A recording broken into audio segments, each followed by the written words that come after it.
Good morning. I'm pretty sure that everybody here in the audience doesn't need to be convinced. You know what the problem is. You know that we need to do something about it. And here we're sitting together to discuss it. My question is, that's great for today and tomorrow. What about those people out there who don't get it?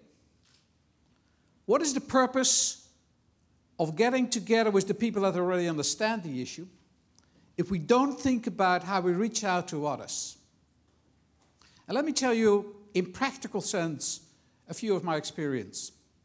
2 years ago, the CBI in the UK, at that time I was working in London, had the task of bringing together 18 of the largest companies in the world that are together responsible for approximately 1% of the output of CO2 emissions. And when they asked me to become chairman of that group, my chairman at the company at that time said to me, I didn't know you wanted to have a poison pill. I know some other issues you could deal with. And the 18 people around the table were started by sitting like this, trying to be there, not to get involved in something where you know the beginning, but not the consequence.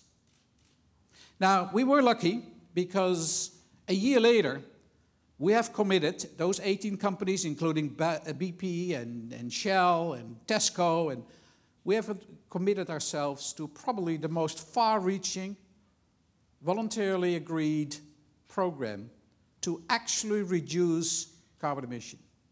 Because we understood after a while that this has something to do not just by CSR, corporate social responsibility, but it has something to do also with the way you look to your consumers, your customers, and the way you look to the ability to renew. You need to be green to grow, was one of the things that Terry Leahy, the CEO of Tesco, said. But you need to understand that in day-to-day reality, you go to the shop as a consumer, the number one criteria to deal with is price. And we do not allow today consumers, even if they are well-intended, to buy based on green.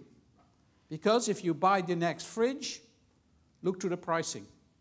You have this wonderful model, probably coming somewhere from, let's say, technology that is not totally green, and you can take it away for €100. Or you can have this wonderful new green model for €700. It's much better from a green perspective, but guess what you take home? So the issue is not, do we have well-intended business leaders? The issue is not to go out and say to them, it's your responsibility to have a heart for society. And certainly it's not to give more of the depressing numbers that we have. We have a depression already in the economy. We don't need extra motivation to get day-to-day gloomy. What we need is a real understanding of a creation of a market. Everybody knows that if we're going to look to opportunities to do things better, insulation of houses is the easiest way.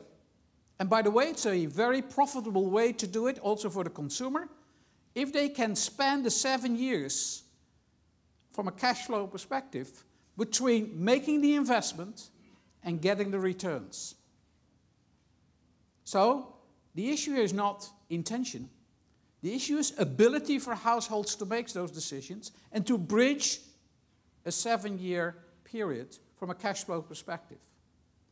It is true that we can develop with technology a lot of new products, and actually, in a time of a crisis, it may be the rally point that we need.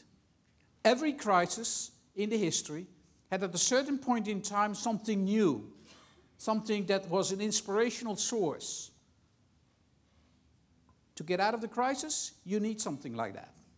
And we had in the 30s the radio, that all of a sudden was the gelling point where people were thinking about new stuff. And in the 80s, we had internet. So perhaps we could have today green. But we need then to be consistent. We need to be consistent, and here's the problem. Even in times of war, consistency in policies have never lasted longer than 5 years. Go back in the history books and you'll find it. The problem that we have today is that policymakers and regulators and business have to have a consistency over a 30-year period. That's the problem.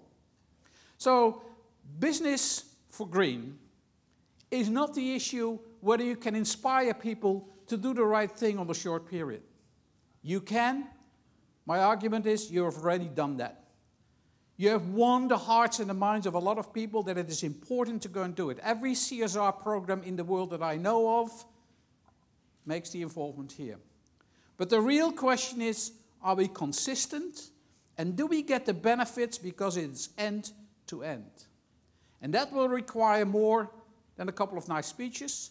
That will require the very hard work to make sure that you don't ask in one thing behavior here and break it down on the other end. That means that, for example, if you look to taxation and you really think it's important that you do something about the emission from buildings, which is 30% of the total problem, why do we tax on square meters? And why don't we tax based on what you should think, the benefit of low emission, high emission? It's an example just to illustrate that if you want to be successful, business in and by itself should play its role. My argument is will play its role. It will be a source for innovation. It will be a source for new products. But it will be only effective if it goes hand in hand, step by step, with public policy and regulation. Thank you very much.